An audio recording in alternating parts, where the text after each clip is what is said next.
Welcome to Money Talks. I'm Liam Dann, New Zealand Herald Business Editor at Large. This is a podcast where we talk to New Zealanders about money and how it has shaped their lives.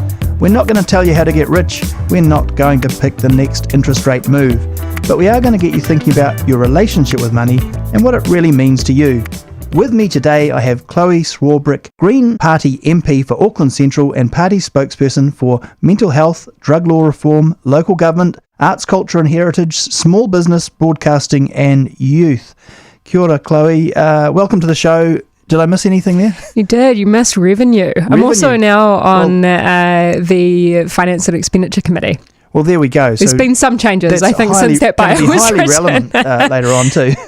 Yeah, that's right. I just used the old Google, but Wikipedia needs an update. Yeah. Well, that's perfect because that's we can get into that. But I do want to sort of get into your political thoughts on economy and wealth and all those things. But the nature of the show is I try and start with sort of the personal, and so I usually ask people what their first memories of money are or were. You know, when you think right back, can you remember holding money? I don't remember all too much. Kind of the physicality of it probably came down to when Dad would give me and my little sister, $5, a $5 note or 2 gold coins to go down to the dairy on a Saturday or Sunday, and we had the autonomy to choose, whether we wanted an ice block or a chocolate bar. But beyond that kind of tangible physicality of it, I remember quite starkly being a kid and watching music TV in particular, and that's when rap and hip hop, particularly gangster rap, that is the glorification of money and cars and women and homes, and MTV Cribs was on at that point in time. I remember contemplating what it was to be a millionaire and how that just seemed like an infinite amount of money. So this is 90s hip hop, I guess. Yeah. So I was born in 94, so it would have been late 90s, early 2000s. Yeah, and that hip hop culture does tend to sort of glorify, Totally, and it's become all the more mainstream as well. So when you so you got some pocket money, was it mainly things to eat, or did you save up for things? I actually did end up. My great grandmother, who lived in Nelson, would send me and my little sister for our birthdays and for Christmas, and this was the only cash that we kind of got in this respect. $50, I believe it was, for each of those two things. And I remember as a kid, it would go kind of into the bank of Dad because I didn't have a bank account at that point in time. And then, when I got older, it got transferred into a savings, which probably began to get depleted when I got into my teenage years, and definitely was by the time that I left home. And were the things you saved up for things that video games? Yeah. I was really big on originally PlayStation and then Xbox, and I traded my video games in and got new ones out at EB Games, who's on perpetual sale. And beyond that, little pieces of tech. I was, quite a nerd when I was a kid. I got into building computers when I was younger, and kind of became obsessed with potentially pulling my Xbox apart and buying some LED lights and little fans and stuff off of dubious websites on the internet. Actually, the first thing that I ever bought online, and it's the thing that I still have to this day. It took about 5 weeks to get across to New Zealand, and I thought by that point I had been scammed. This is before online shopping was as prevalent as it is now. I was 15 or 16 and I bought the wallet from Pulp Fiction that Samuel L. Jackson has, the BMF wallet, and that's still the wallet that I use to this day. Cool. And talking about coming back to New Zealand, you were outside of New Zealand for a while. You were in the UK. Yeah, I was in the UK for a bit. Mum moved us over there when my parents split. We were there. I probably turned 6 there, but then we went to Port Moresby in Papua New Guinea. Myself and my little sister and my grandma came over to live with my dad for about a year and a half. There was quite a fascinating experience to see, I guess, through a kid's eyes, what I guess what absolute poverty looks like as well. Yeah. I mean, it's quite I don't know what it was like in the UK either, but when it's formative experiences. I don't really remember much from London besides just how busy it was. And the fact that, taking the bus with my parents was normal, whereas it very much was private transit when we were in Auckland and definitely when we were in Port Moresby. But there was definitely some scenes that I remember, and just the immense struggle that some of those local people were going through. It was working there? And helping in financing and infrastructure, I believe. Because I guess one of the questions I ask people is what the poorest you've ever been is. I mean, probably as a student. So I left home at 17, and I was financially independent at that point in time when I left home, and I left school as well. I started to get student allowance, but, as any student who currently gets student allowance, even though it's gone up a little bit since then, it, barely covers rent, and then you've got to work on top of that. So I was working actually at 2 degrees for 2.5 years while I was studying in retail. Was money a motivation for you when you looked at, say, what you were going to study at university? I mean, I guess... I have a BA in philosophy. Yeah, which is traditionally one of the least money-focused... Yeah, I mean, I did also then later end up getting a law degree, but no. I mean, when I was looking at what I wanted to study, it was very much a matter of... I guess coming from where I was at in my mental health kind of headspace, it was trying to understand who I was and what the world was, and, to a certain extent, seeking knowledge as a form of survival or identity or something, kind of sounding highfalutin right now, but you know what I mean. But that was the first, it wasn't about the money and the career, it was about doing what you had to do at the time. I do remember having a conversation, back to that point of when I was probably, 6, 7, 8 years old. I do remember having a conversation with my dad when I'd been, watching MTV Cribs, and on daytime TV back then we also had Donald Trump as the Apprentice host. And I remember asking Dad, how much money would I have to have so that I never had to work again? And by that I meant that I could be a writer, because I was obsessed with writing. Independently wealthy and do... and then do the thing that I actually loved, because the way that money was always talked about is as though it was an impediment to doing the things that you enjoyed, because you had to work, so you were therefore kind of a slave to the process of earning that money. And it's been interesting as I've got older, and I nowadays am kind of wheeled out to speak at these events for younger people in particular about so-called success or whatever, and I have to remind them that I also ended up getting involved in a bunch of different small businesses, never with these get-rich-quick schemes in mind. They were always by virtue of what's a creative endeavour that we're really interested in, how do we give our friends a platform, what's something that we can create that doesn't exist right now. But the adage goes that if you find the thing that you love, you'll never work a day in your life. And I just call absolute BS on that. I think that if you find the thing that you love, it probably doesn't pay very well, to be honest. It might not exist yet, and you therefore have to work harder than you've almost ever worked. But it's a different kind of work. It's a sense of passion. Come back to some of that. I just wanted to keep the sort of the arc going, I guess, and talk about... My character development.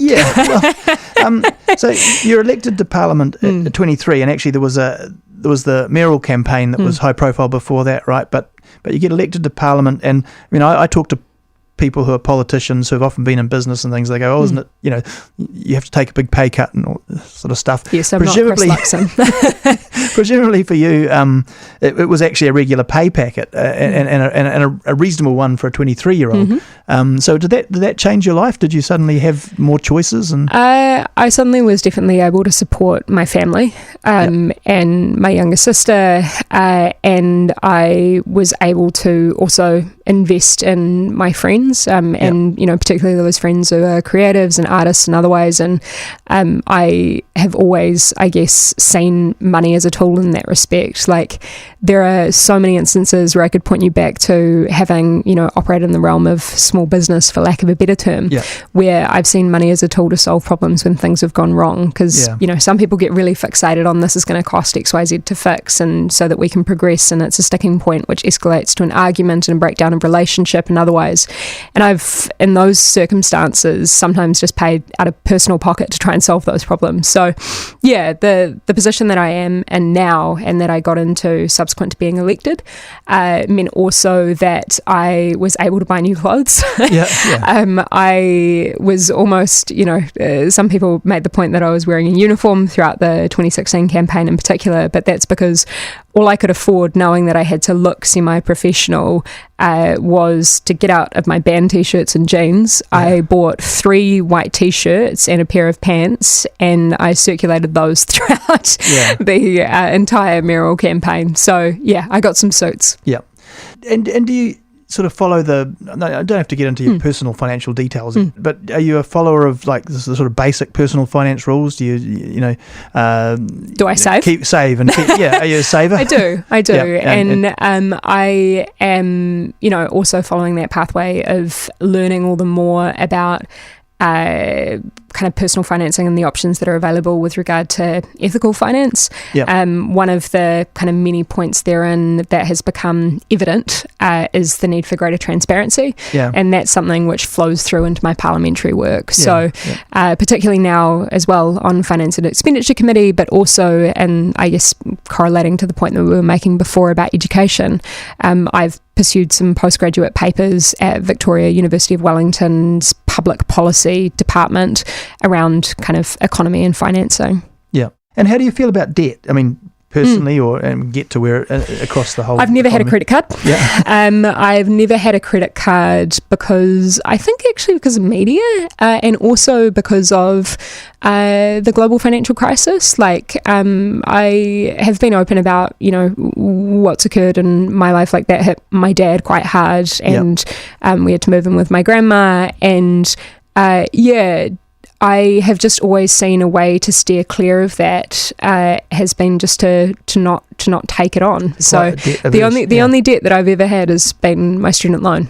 I guess then that you would probably make the case that there's quite a big difference between personal finance and the finance of a country, because but they are also connected. And there always is a connection. But you're talking about running quite an austere line on your own personal finances when probably I'm guessing a little here, but if we're talking about progressive left politics, you'd be comfortable with certainly the borrowing that has to be done right now, for example. We also know that the context is entirely different, right? And we know that when I talk about them being connected, we know about household debt and, household debt within a nation being correlated to how much debt a state is willing to take on in order to provide those things like public services and otherwise. So, I do have quite a different approach, but I've never taken, I think, particularly ideologically minded kind of approach to my own personal finances. It probably is just more, if I'm being completely honest, a lack of organisation,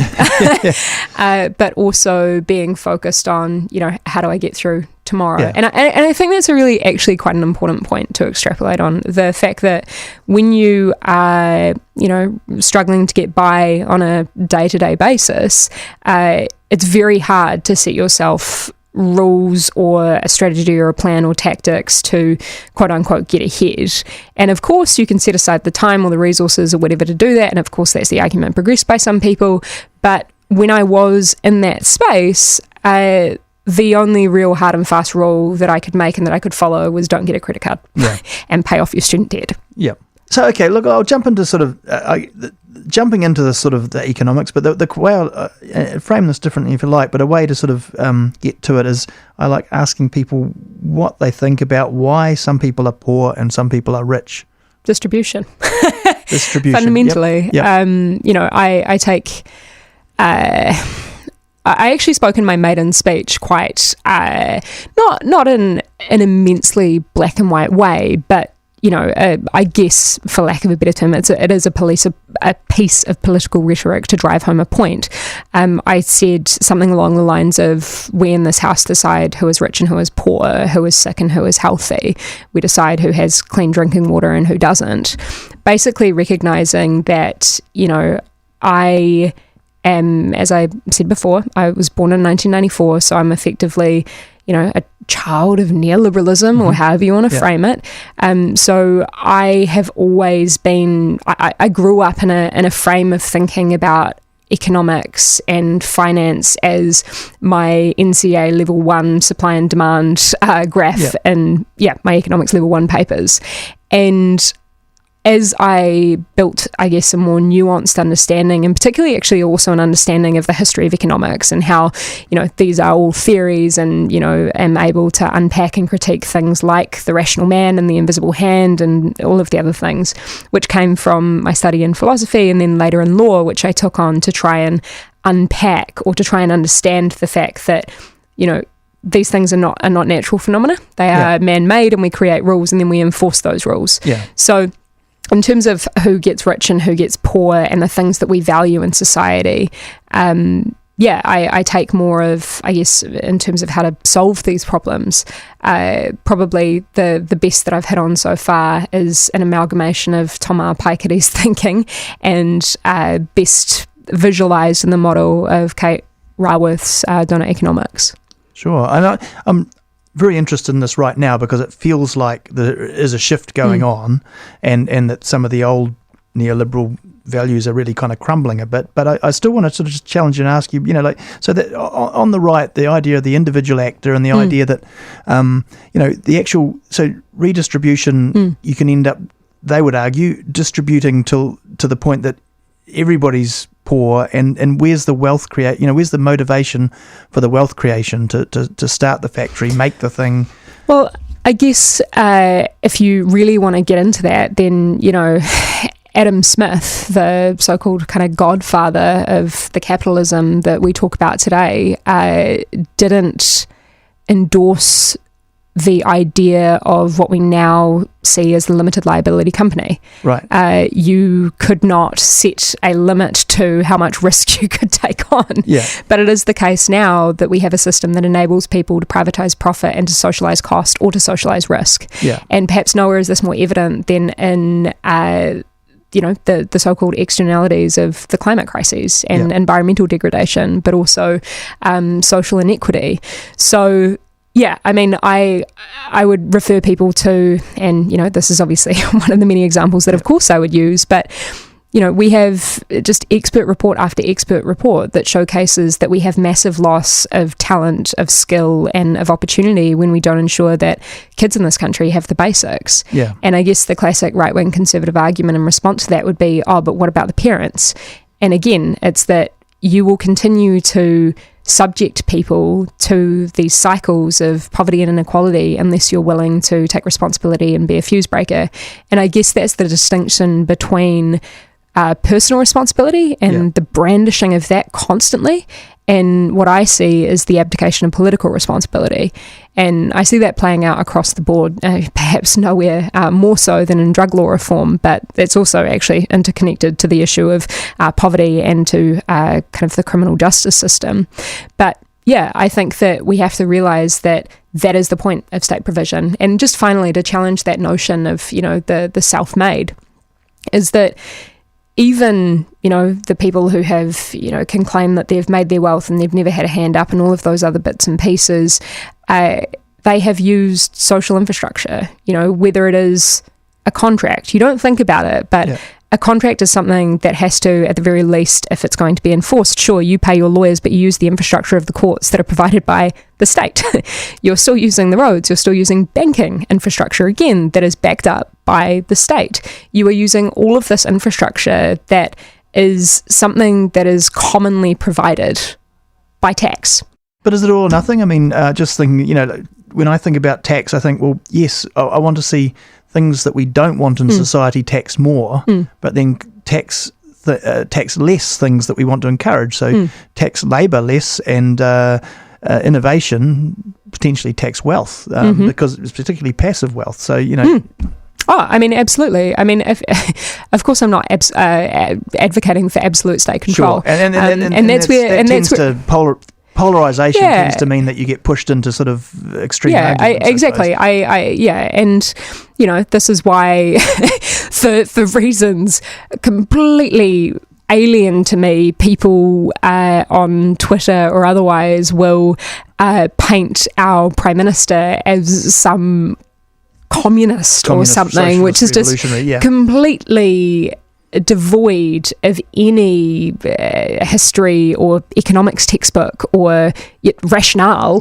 And that just makes the conversation when you're dealing in that polarity completely unconstructive. It's somehow economics getting mixed up in the culture wars or something. Because I would definitely consider myself as economically to the left, for lack of a better term, quite substantially to the current position as taken by our government, the government, and what has been put forward by the likes of the Minister of Finance and the PM. But I do not consider myself a communist. If anything, I'm kind of more of a social democrat. Or a socialist, and democratic socialist. And I what's interesting to me about having come through, I caught the tail end of the 70s and the 84 and all that was a big thing to me.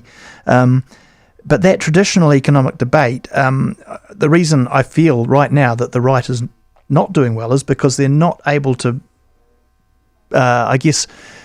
pitch their ideas progressively. There's a lot of calling back to Muldoonism or to the it all went wrong in the 70s, and it strikes me that that's a long time ago, especially for your generation. I however think that there's also a lot to be said about there's almost this three-dimensional aspect to it, right? There's the kind of at one extreme end you've got austerity, at the other end you've got a lot of state spending. Then you've obviously got the ways that you raise that revenue, whether it is taxation or it is borrowing. Then you've also got who is responsible for distributing that. Do you have more and more centralization and more bureaucracy and more administration? Because ironically, one of the many things that I often find myself advocating for is for reduced bureaucracy and administration by virtue of decentralization and providing that funding directly to the communities that need it, or the community services or provision that needs it, as opposed to setting up this very mean, very cruel system that is constantly trying to discern whether people deserve something. And perhaps you can see elements of that right now in the delays to rolling out mental health funding, and the way that we had to, or we didn't have to, but by dint of that form of tradition, there was Ministry of Health saying we have to set up all of these systems to figure out the need and then distribute it. So I think that's one element. I think another element is that my generation has, I'm the very tail end of millennials. Gen Z started being born in 95. And I grew up knowing that, I was going to take on tens of thousands of student debt, but I, for some reason or another, still had to go to uni. There was no alternatives provided at the guidance counsellor's office, that I was going to be navigating the gig economy, and that I was going to probably be renting for a very long time in my life, if not forever. And all of those experiences do not inspire hope in people for a system that pits them particularly against each other. So I think that the renaissance of collectivizing is a response to that. Yeah, sure. And I guess, there's a couple of things, the idea that growth is not necessarily able to be unlimited, the limits on the planet but also just growth shifted for the sake of growth, and again, the more that I've dug into this from a perspective of trying to understand my colleagues across the aisle's perspective on just how we can grow ourselves out of this mess, and obviously understanding that that's a way to generate more revenue to then, arguably circle around the economy, etc., but growth at what cost, effectively, right? Because, again, and this is where I dig into the likes of those history books and try and understand the present by virtue of that.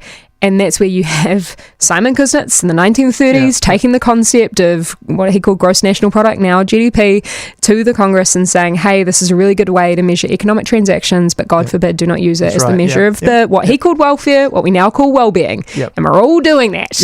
And it's that thing that, economic transactions go up, GDP goes up when there's a natural disaster, when someone's in a car crash, when somebody gets cancer. That's not the kind of growth that we want. And I think that we can perhaps unintentionally, without looking into the quality of those transactions and the distribution of those transactions, setting up a system whereby we create a faux sense of revenue or growth simply by cleaning up the mess that we've got ourselves into. Sure, but we are looking for innovation, and so the idea that because innovation and technology, to an extent, can sort of drive well-being forward. Absolutely. And the motivation to do that, I guess, what do you say when people, and again, I don't want to jump back to the Soviet Union and bad genes again, but but the idea that people are inherently motivated by the reward of capitalism, and that will make for better design, more innovation.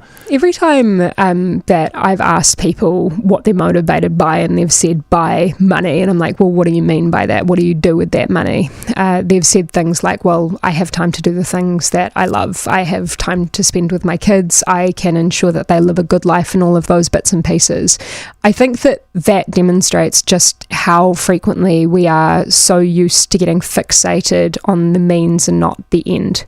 And if the end point that we're seeking to achieve is a society where we're all in greater balance, someone gets to spend more time with their kids, want to go fishing or whatever people like to do, we can achieve those things without this excessive, for lack of a better term, and I don't mean this to be overly simplified, because I know that, things can be taken out of context and someone can say that I said this, but this, the oversimplified version of it is this excessive competition, which is demonstratively, as represented in statistics, driving down people's well-being, that is physical and mental health. I guess the question remains kind of what's the point? And that's not just a philosophical question. That is a question about how we design the systems, that is the laws and the regulations inside of our society. And this is where, we're speaking right now a few days after May Day. And, the reflection on how the unions and collective action of labourers and workers, brought about the advent of the 40-hour work week and weekends, and the notion of 8 hours rest and 8 hours recreation and 8 hours work. And I think it's just really actually coming back to those fundamental basics of, is that what we're trying to achieve? And where does money fit into that picture? Because again, to my life experiences, money is a tool. It's not an end unto itself. And when we start framing it as that, then we're down a very dangerous pathway where I think it's that classic, we know the cost of everything and the value of nothing. And that then creates a sense of discretion and autonomy over what causes are worthy, and therefore what people are worthy. And that's where we get down that very dangerous pathway that you were alluding to before. Sure. I'm going to wrap it up, I guess, because we've talked for a while. But I just so just finally, are you feeling optimistic? I'd have to say, just as an observation, I think the left, in terms of economic thinking, is probably in a stronger position than it's been in my lifetime. So it's an interesting time. It's a great time to be revenue spokesperson for the Greens. A lot of people say to me that I am incredibly cynical, and my response is that you should have seen me 4 years ago. In having got into the position that I am by dint of falling down this mad rabbit hole, I have seen that our parliamentarians, our politicians, and you'll know this as well from being up close, are just all people who are trying the best that they can with the resources available to them. But that also is recognition of the reality that, of course, they don't know everything, and oftentimes they're making it up on the fly. And what that, to me, demonstrates is the power of, for lack of a better term, everyday people to change the mandate that's in front of those politicians so that they're able to make different decisions. And I just think of how political discourse has been dominated for so long by, you say that this is the best position that kind of more progressive left economic thinking and communication of it in particular has been in a long time. That is starting to change the face of the commentariat in the space of economics, which has a flow-on effect in terms of culture and the values that we talk about, the things that we care about, and that has a flow-on effect to, creating an environment that's conducive for structural, legal, financial, economic change. So I'm definitely more optimistic because I've seen how quickly things can change when pressure is put on the people in power. I just want it to go a whole lot further and faster. Yeah, right. So still very much work to do from your perspective. Whole lot of work to do. That's my way of finding a nice way to wrap this up, because it's been a good conversation. So thank you very much for that. Thanks, Liam. Cheers. And thank you for listening. If you've got feedback, drop me a line at liam.dan@nzme.co.nz. And if you want to hear more of these, please subscribe at iHeartRadio or wherever you get your podcasts.